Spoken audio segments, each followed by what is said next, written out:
right?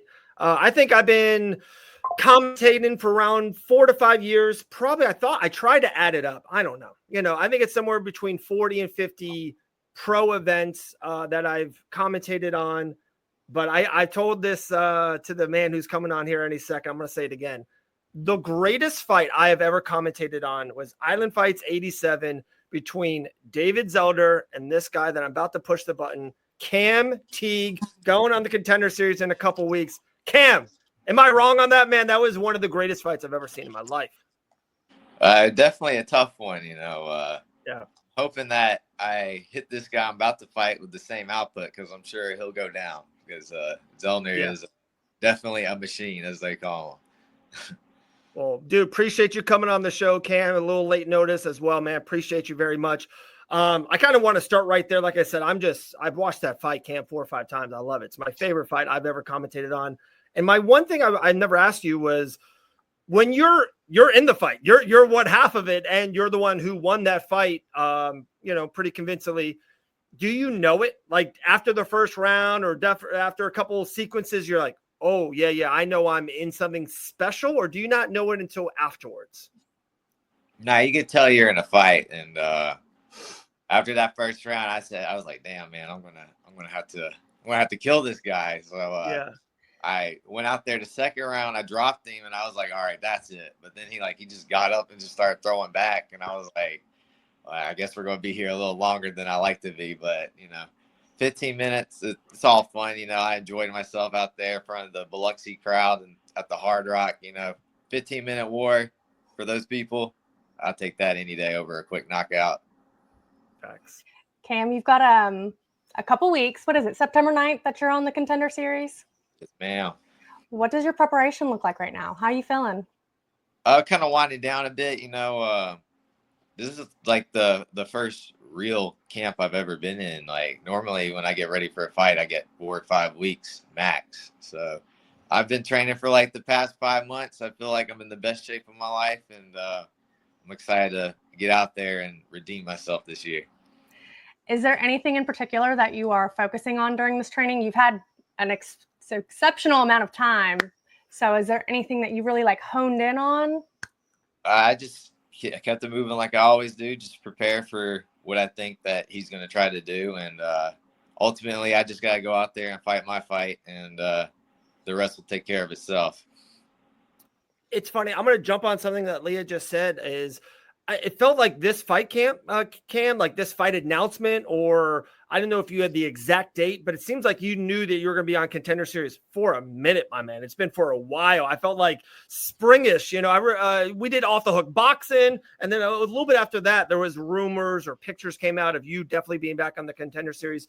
Was it, a brutally honest question. Is it too much time? Was it enough? Is it, I know you have that permanent black marker on the date, but is it kind of, you love that you knew how long, or give me some gossip on the time? Yeah, I knew like a couple, like before I did that boxing fight too on Off the Hook, I knew I was on the Contender Series. Oh, so okay. I wanted to try to get another fight like on Fury, the Fury New Orleans card, but Sean Shelby shut that down.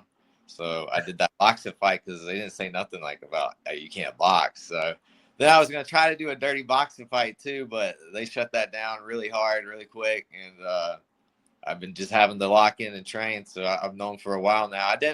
I had a idea it was Douglas, because we were looking at fighting him on LFA anyways for the belt, just to try to get into the UFC. But I think that's how this whole fight kind of came together. So I've known for a while I was going to fight Douglas, like over 100 days now or whatever it was. So a lot of time. So it's been kind of weird, having just focusing on a guy that you're going to fight for so long. Like I said, I've known about this guy for 5-6 months now. So I'm ready to get acquainted with him. Yeah. A little physical with him. Yeah. What does this round on the Contender Series mean for you, both professionally and personally? This means everything. This is the dream for me. And, I always want to be in the UFC. When you get into fighting, you want to fight for the UFC. All these other organizations are great, but everybody knows the one that everybody looks up to and respects the most is the UFC. So I'm really hoping to go out there and perform the way I know I can and put on the show for everybody. I would love for you to talk on, Cam. I know a lot of this world, and to me, it almost gets like a black eye, but you know me, I love this world, is the regional MMA space, like right under the UFC, and especially someone like you, 9-1. Everyone knows you're high level, right? Everyone knows you're really, really good. So when you take that L on the Contender Series, everything that I hear, it's hard to get like matched back up because like younger guys don't want to fight you because they almost know you're UFC caliber or should be in the UFC. But when you're back on the regional scene, there's sometimes not a lot of money out there. Talk about this line or right before the UFC or the PFL, these biggest of the big operations, fighting for regional MMA. It's hard. It's tough out there. It's kind of weird. Like it's kind of like you're in limbo here. I got lucky, I fought Zellner, but Zellner's a respected guy around here and stuff. Zellner's always game to fight people, but really, I was just looking to try to fight whoever I could get that has winning records, and I was able to get that. And Dean Toole and them on Island Fights, they get me fights. They match me up pretty well. My manager Abe and stuff, and I'm ready to get into the big show. I'm tired of just being right at the door where people kind of know who you are, where you're at, but I want the world to know who I am, not just the Gulf Coast. So I'm excited to the day is finally coming up in about 14 days, and hope to get out of limbo and get into the NFL of fighting. If you could send a message to Dana White before this fight, what would that message be? I feel like he just got to go watch my fights. That's the message I sent to him. I'm not one of these guys that's going to come in here and point fight with you, hold you on the cage, or lay on you on the ground to a decision. I'm coming to kill or be killed, and I've always fought like that. And just because I lost last time, it doesn't mean I'm going to change up my style. It is what it is. You're going to lose to these guys. This is a UFC. Nobody goes undefeated in it. So it's probably not even going to be my last loss like it was on the Contender. But I just got to win more than I lose and keep my head on a swivel this time around and mix it up and get them bonuses. I like that. Are you a fan of the Contenders? Cam, I love it. It's sometimes I like Tuesdays more than Saturdays. I love it. There's this, it's a weird thing. It's like a job interview, but it's also the biggest fight. It's like a championship fight and a job interview in one. I just love that little middle ground of it. And a lot of the Contender Series fighters fight like their life depends on it because, you want to get into the show. Do you watch it every Tuesday regardless, even if you or you don't know anyone that's fighting on it? I've been watching. I've been watching it more recently, and the last 2 years because obviously I was on it, and I didn't really watch last week's, but I watched week 1 and it was terrible. So, it was bad. Okay, maybe if they all just suck, I'll just get out there and I'll say. But last week it was pretty good. I heard and saw a lot of finishes, and everybody got a contract. So I think. I like the show, it's cool and all. It's kind of weird to be a part of. You stand there, it's just quiet. They don't announce you or nothing. It's like you just walked in the gym, put on some gloves, and hopped in the cage and just started fighting, So what a life. What a life. It's definitely entertaining probably for people to watch and stuff. Might be a little nerve-wracking to most fighters. Just the whole, hey, here you are, fight. They don't even announce you or anything. Not a whole lot of people out there, but the most important people in fighting are there, so you better, fight as hard as you can. Got one, Leah? So who's the first person that you're going to be calling after you get that UFC contract?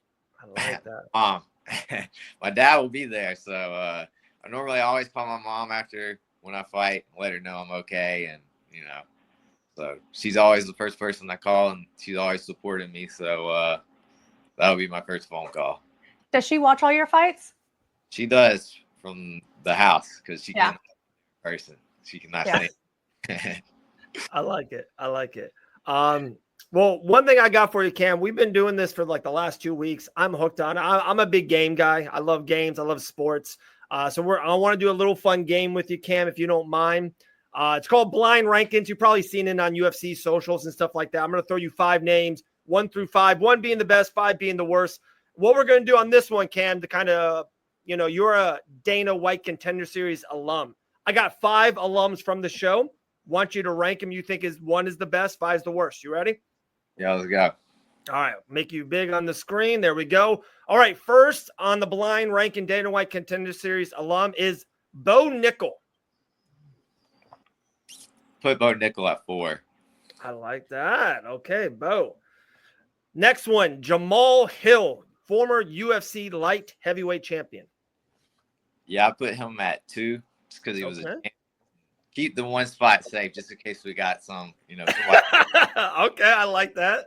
No pressure. I know he's kind of family here to fight Benaz, but no pressure on this guy. Our man Grant Dawson.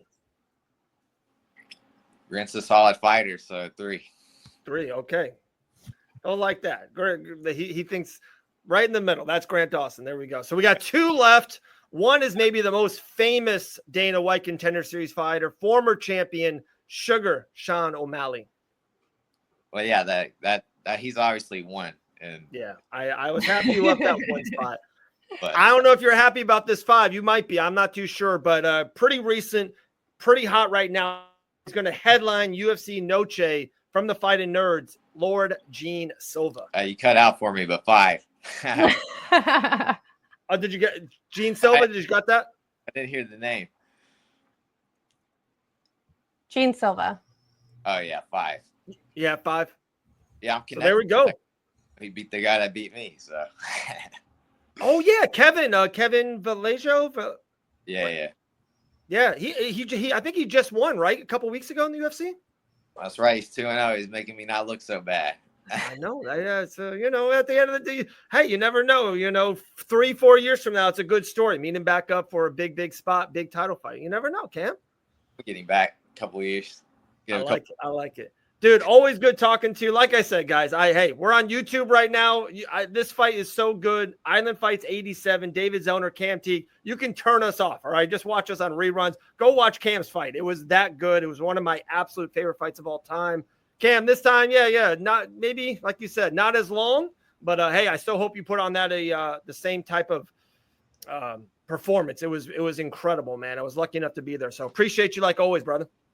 Yeah, thanks for having me. Thanks, of course, Cam. man. We'll talk soon, Cam. Hey, good luck. See you in 2 weeks. Yes, sir. All right, there we go. The great Cam Teague. What a stud. What a stud. I'm excited for him. I know. Leah, I love the Contender Series. I love it. I love it. I do too.